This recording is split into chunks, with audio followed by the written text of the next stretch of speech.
Bonjour à tous, aujourd'hui on se retrouve pour la présentation d'un tarot, un tarot que j'ai reçu des éditions Erol pour pouvoir le partager avec vous. Il s'agit du Emo Tarot de Sonia Jean et qui a été illustré par l'univers de Chandra.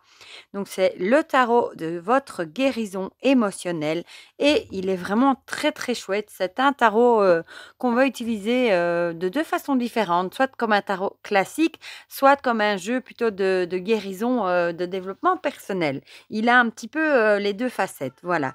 Donc déjà, la boîte est très, très jolie, hein. C'est un gros coffret, hein, parce qu'il arrive avec un bouquin de plus de 200 pages, vraiment, très, très riche et bon, on voit qu'il y a un énorme travail qui a été réalisé, pour ce jeu. Donc il s'ouvre comme ceci, il est aimanté et on va lire ensemble, du coup, ce qui est écrit au dos.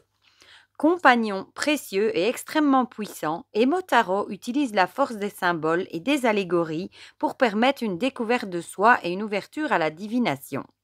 En interrogeant ces illustres figures, comme le battleur, le pendu ou l'impératrice, vous pourrez interpréter quel chemin emprunter pour vous rapprocher de vos objectifs profonds et faire ressortir votre moi véritable. Dans sa fonction de divination, Emotaro vous apportera à travers les lames majeures et les lames mineures toutes les réponses et les conseils dont vous avez besoin pour prendre de meilleures décisions et avancer sur votre chemin de vie. Dans sa fonction de guérison, chaque lame majeure vous conduira à conscientiser et à libérer vos blessures émotionnelles, qu'elles viennent d'une blessure d'enfance, d'un traumatisme karmique ou d'un blocage issu d'une ancienne vie, notamment à travers un exercice de mise en lumière et un rituel de libération. Au fil des tirages, vous pourrez dès lors travailler sur vos blessures profondes et avancer pas à pas pour révéler le personnage authentique que vous êtes. Que cet outil devienne votre plus fidèle compagnon pour votre éveil spirituel. Donc on a un coffret de 78 cartes avec un livre d'accompagnement qui fait 216 pages tout en couleur. Il vient juste de sortir le 25, donc il y a 2 jours. Je vous mettrai mon lien vers Amazon si vous avez envie de passer par là pour donner un petit coup de pouce dans la barre de description et sinon, il est disponible partout. Voilà, donc on va l'ouvrir ensemble. Ah, j'aime déjà beaucoup, la boîte, moi, aimantée comme ceci. Donc ici, on retrouve, le guidebook, hein, de 216 pages. Voilà, regardez comme c'est beau, tout en couleur. Et alors ici, dans un encart, on a les cartes. Bon, moi, l'encart, il a pris un petit coup, dans le transport, je pense. Faudra que je le recolle. C'est juste ça ici, hein. Je vais mettre un petit bout de papier collant, c'est vraiment pas grave. Je voulais l'enlever, mais comme c'est collé, j'ai pas trop envie de déchirer tout. Donc je mettrai juste un petit bout de papier collant. On a toujours le petit papier, hein, comme quoi s'il y a un problème, vous pouvez leur envoyer un petit mail. Voilà, on va mettre la boîte sous le côté. Je vous montre quand même avant de commencer. Regardez-moi cette tranche bleue. Elle est trop belle, j'adore. C'est vraiment en accord avec le bleu du coffret, quoi. Bon, rien que pour ça, déjà, moi, j'adore. Bon, on va d'abord regarder le livre. On en a, à mon avis, pour un petit moment parce que le livre est vraiment très riche, je trouve. Vous allez voir. Donc, on a un sommaire ici avec qu'est-ce que c'est déjà Emotaro, une présentation, la majeure mineure, les différents tirages de cartes proposés. Ensuite, on passe aux arcanes majeurs et aux mineurs. Voilà, Emotaro. Donc, tel est le nom donné à cet outil à la fois divinatoire et de développement spirituel et de guérison. En effet, l'Emotaro est le tarot de l'émotionnel. Il relie et allie la force de la symbolique et des allégories au tarot, du tarot à la guérison de nos blessures et traumas émotionnels. Voilà. Bon, je ne vais pas tout vous lire parce qu'elle est longue, l'introduction, mais voilà. Je vous laisse la surprise. Donc, la présentation de l'Emotaro. Donc, c'est un tarot à double facette, comme je viens de vous dire, ce qui fait de lui un tarot divinatoire et de développement personnel dans un processus de guérison de nos blessures et mémoires émotionnelles. Donc, dans sa fonction de divination, là, c'est comme un tarot classique, hein, avec les 78 arcanes. Par contre, dans sa fonction de guérison, chaque lame majeure nous conduit à conscientiser, libérer nos blessures et mémoires émotionnelles à travers un exercice de mise en lumière et un rituel de libération. Donc, il est composé de 78 lames. Il est découpé en 4 familles dans un ordre de processus d'éveil et de guérison. On a la famille de la connaissance, la famille de l'initiation, la famille de la guérison et la famille de l'unité. Alors, pour les majeurs, ici, elle vous explique, hein, la famille de la connaissance, la première famille, du coup, en couleur mauve. Je vais juste vous montrer comme ceci. On le voit, hein, regardez, les bordures, vous voyez, on a mauve ici, Voilà, elles ont, si je le montre dans le champ, ce sera peut-être mieux. Elles ont vraiment, chaque suite une couleur bien propre, à chaque suite. Voilà, donc la première, famille de la connaissance, comporte des lames qui nous ouvrent à la connaissance de nous-mêmes, mais aussi des lois de l'univers. Elle nous reconnecte à notre sagesse intérieure et notre pouvoir ancestral et elle est représentée par le symbole de l'œil de Dieu. Bon, ici, elle vous donne les lames qui sont associées du coup. Alors, la deuxième famille de l'initiation, elle comporte les lames des épreuves à traverser sur le chemin de notre vérité et de la guérison. Elles mettent en lumière les anciennes expériences pour comprendre quel enseignement s'y cache. Elles nous conduisent à l'introspection et nous reconnectent à notre âme. Elle est représentée par le symbole de la croix. Et alors, les lames majeures sont ici. Alors, la troisième, la famille de la guérison, comporte les lames qui nous mettent en lumière nos blessures et mémoires. Ces cartes nous donnent des indications d'une éventuelle origine et des clés pour nous en libérer. Elles ouvrent la porte de notre coffre intérieur et nous reconnectent à notre corps émotionnel. La famille de l'unité, elle comporte les lames de notre dualité intérieure, masculin, féminin, ombre et lumière. Elles ont pour rôle de nous faire prendre conscience de notre conflit permanent afin de les aborder dans l'union et non dans les confrontations. Elles mettent en lumière nos différentes dimensions et nous reconnectent à notre divin, notre conscience universelle, et elle est représentée par le symbole de la rose. Ensuite, on a les mineurs qui, elles aussi, du coup, sont, répartis en famille, hein. Les lames mineures de la famille de la connaissance sont il y a le roi de connaissance, la reine, le valet et le chevalier. Voilà. Et bon, ici, elle vous met toutes les lames. Les différents tirages, la phase de préparation, donc ça c'est des petits conseils. Le tirage, on a le tirage à une carte, c'est le tirage le plus simple. On prend toutes les cartes du jeu, c'est-à-dire les majeurs et les mineurs, et on tire une carte. Voilà.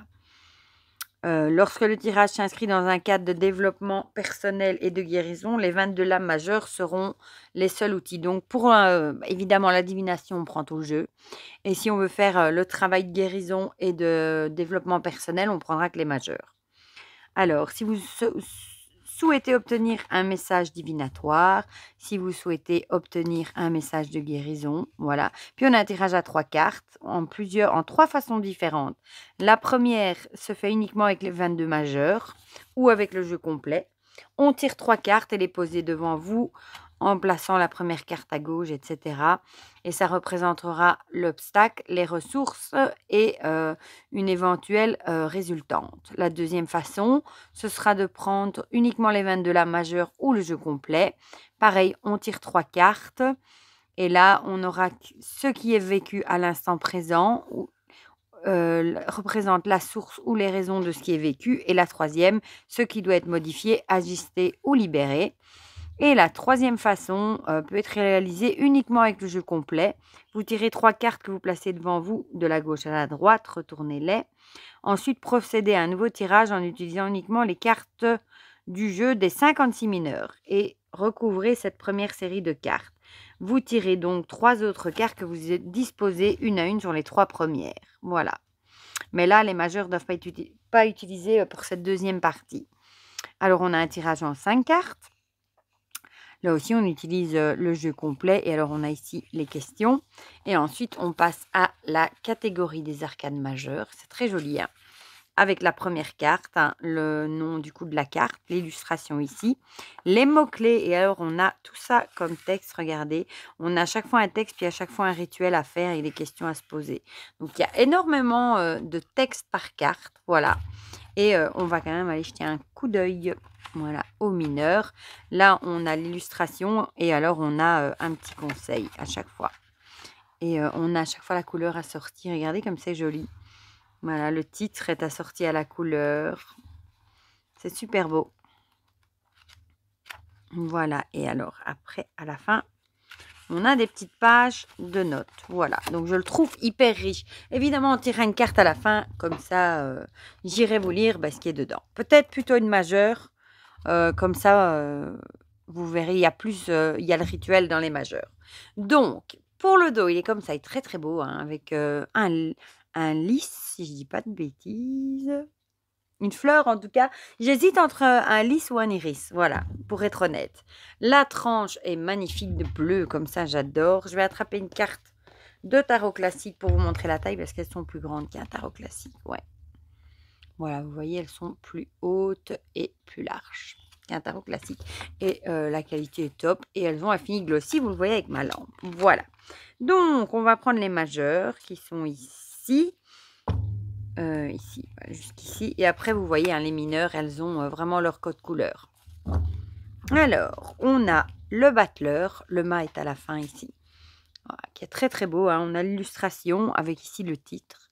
Les illustrations des majeurs sont très très belles. Hein. La papesse, waouh! L'impératrice, elle est très très jolie aussi. Regardez.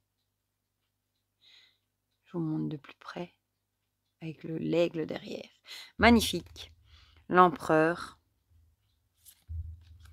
Le pape, j'aime beaucoup aussi. Qu'est-ce qu'elle est belle aussi cette carte. Ils sont vraiment belles.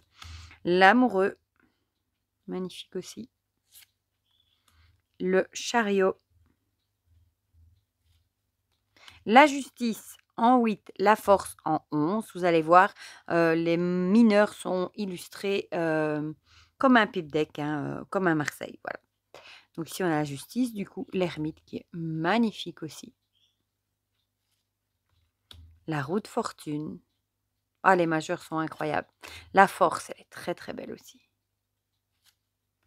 Le pendu, très très très belle aussi. On dirait Odin. Ouais, peut-être bien. Avec, on dirait que son œil est... En plus, il a ses corbeaux. Moi, il fait penser à Odin. Alors, celle-là, mention spéciale. Je pense que c'est ma préférée du jeu. La mort. Elle est trop belle. La tempérance. Le diable. Elle est belle. Hein. Oh, regardez les petits enfants. Ils sont beaux. Très, très belle. La maison Dieu. L'étoile. La lune. Avec ses deux magnifiques loups. Le soleil. Waouh. Le jugement. Le monde qui est magnifique. Ben, on retrouve ces fleurs ici d'ailleurs. Et le mât ici. Sans numéro. Enfin, si, c'est le numéro 22. Ça dépend. Des fois, on le met, des fois, on ne le met pas. Et pour les majeurs, ben, vous allez voir. Les mineurs, pardon. Les séries, en fait, on retrouve d'abord le roi. La reine. Les personnages du cours sont très beaux. Hein. Et on a à chaque fois le nom de la famille, hein, du coup. Donc ici, on est dans la série La famille de la connaissance. Voilà. Le chevalier magnifique. Et ensuite, on passe à l'as. En fait, l'as, ça représente ici l'œil.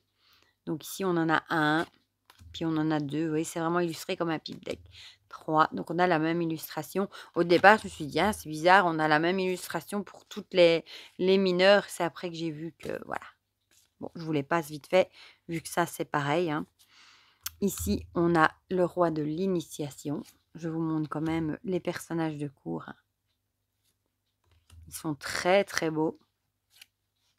Le chevalier. Et ensuite, pareil, ici, ce sont les médaillons. On a l'as, le 2, vous voyez, le 3, le 5, et on retrouve le nombre de médaillons. Le 8 et le 10. Ici, on a la guérison. Je crois qu'ici, ce sont les flambeaux. Hein. Ah non, ce sont les serpents, pardon, ils sont ici. Donc, on a le roi. Les personnages de cours sont incroyables. La reine. Ben, ce sont les mêmes aussi, j'avais même pas vu. Le valet et le chevalier. Et ensuite, pareil, hein, pour l'as, on a un serpent. Pour le 2, on en a 2. Pour le 4, on en a 4, etc. Le 6, le 8. Et ici, on a l'unité avec les roses. Elle est très belle aussi, cette série-là. La reine, le valet, le chevalier, elle est belle, celle-là. Et du coup, on retrouve pour l'as une rose. Pour le 3, 3 roses. Pour le 6, 6 roses. Le 8, 8 roses, pareil. Et le 10, 10 roses. Voilà. Donc ça, ce sont pour les mineurs. Je pense qu'on va... on va mélanger les majeurs et je vais vous tirer une majeure parce que j'ai vraiment envie de lire. Bon, ça prendra un peu de temps hein, vu qu'il y a beaucoup de textes, mais le rituel aussi, voilà. Donc, on va les mélanger. ça va, j'arrive encore à les tenir assez facilement en main. Bon, ça glisse super bien, ça s'étale super bien. Oh bah, on a le mât. Oui, le mât. Voilà, donc on va aller voir dans le livre. Du coup, elle est à la fin, je suppose. Hein. Ouais. Ah, c'est bien parce qu'ils ont mis ici sur les côtés, voyez, le nom de l'arcane, comme ça, quand on le cherche, eh bien, c'est pratique. On va y arriver. Voilà, le mât. Donc, les mots-clés, prise de conscience, renouveau, renaissance, fuite, ambivalence, marginalité, éveil, spiritualité, matérialité. Alors, on va lire ça ensemble. Le mât ou le fou? Le 0 ou le 22? Telles sont les questions qui surgissent en abordant cette lame. Certaines personnes la nomment le mât, d'autres le fou. Elle ne porte pas de numéro et certains la placent avant le battleur en lame 0, tandis que d'autres la mettent à la fin après le monte en lame 22. Ces différents questionnements expriment bien l'ambivalence qui caractérise cette lame. Le mât est en effet en quête d'identité. Avec cette lame, la question principale qui se pose, c'est « Qui suis-je » Observons sa représentation. Nous voyons un homme portant pour seul bagage un baluchon. Ce personnage est dépouillé de tout, mais il semble heureux. Si nous le plaçons en numéro 0, nous induisons qu'il part à la recherche de sa vérité et de son identité, entamant alors son chemin spirituel. Si nous le plaçons après la lame du monde, nous sous-entendons qu'il poursuit son chemin illuminé par la connaissance de son âme et de sa vérité, en un mot éveillé. Dans certains tarots, ce baluchon est remplacé par une cuillère. Cela fait référence aux paysans qui parcouraient les routes allant de maison en maison pour accomplir un travail et être nourris. Cela peut représenter notre chemin spirituel qui nous mène de place en place dans nos vies afin d'accomplir notre mission de vie.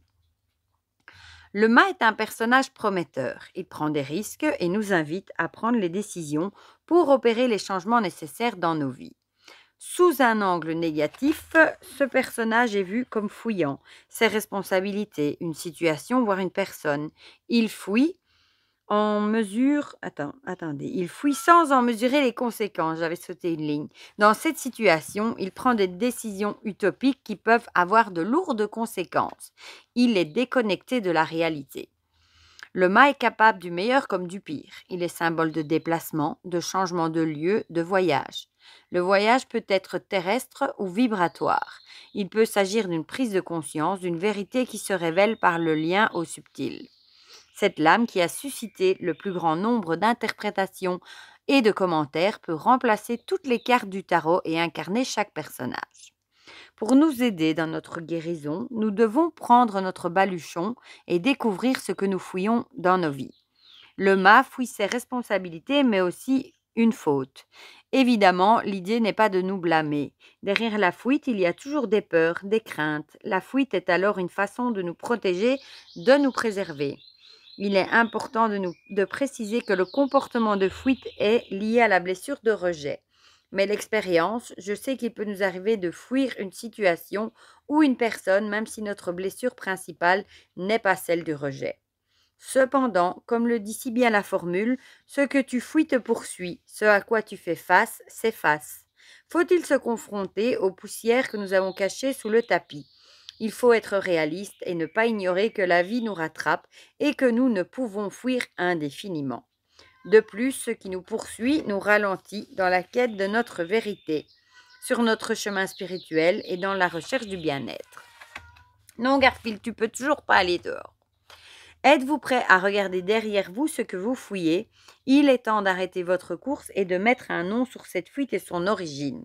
En effet, de nombreuses raisons peuvent être à la source de cette fuite, une blessure émotionnelle, une mémoire, une peur, une expérience traumatisante.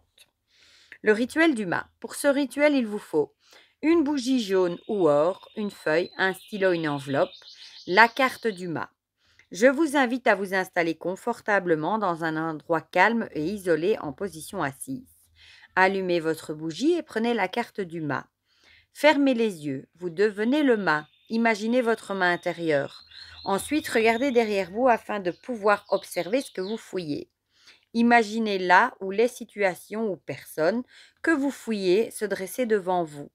Prenez quelques minutes afin de laisser votre écran intérieur s'activer. Cela peut aussi passer par des mots, des sons ou des ressentis. Ensuite, affrontez cette situation ou cette personne avec amour et courage.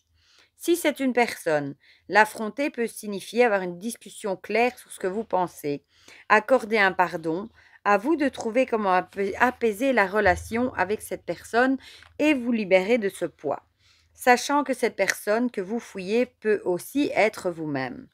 Attention, ce ne sont que des propositions. Ouvrez-vous à vos propres ressentis et à votre propre vision. Écoutez votre intuition et ce qu'il vous semble utile de faire ou de dire. Prenez le temps qu'il vous faut avant de repartir sur votre route, mais ne partez pas sans avoir harmonisé cette énergie de fuite. Si cela n'est pas concluant à la première tentative, ce n'est pas grave. Sortez la carte et retournez voir le mât un peu plus tard dans quelques jours. Vous pouvez maintenant repartir. Retournez-vous afin de poursuivre votre chemin en paix et aligné dans votre réalité. Restez quelques minutes en accueil de vos ressentis, puis revenez à vous. Notez sur la feuille les situations ou personnes que vous fouillez et les réponses à cette fuite. Ancrez dans la matière cette libération en écrivant à la manière d'un engagement ou d'un contrat. Pour finir, placez la feuille dans une enveloppe et brûlez-la avec la bougie or. Voilà, voilà. Donc, vous voyez, c'est hyper riche, hein. Il y a beaucoup de textes pour chaque carte. En plus, pour toutes les majeures, il y a à chaque fois un rituel.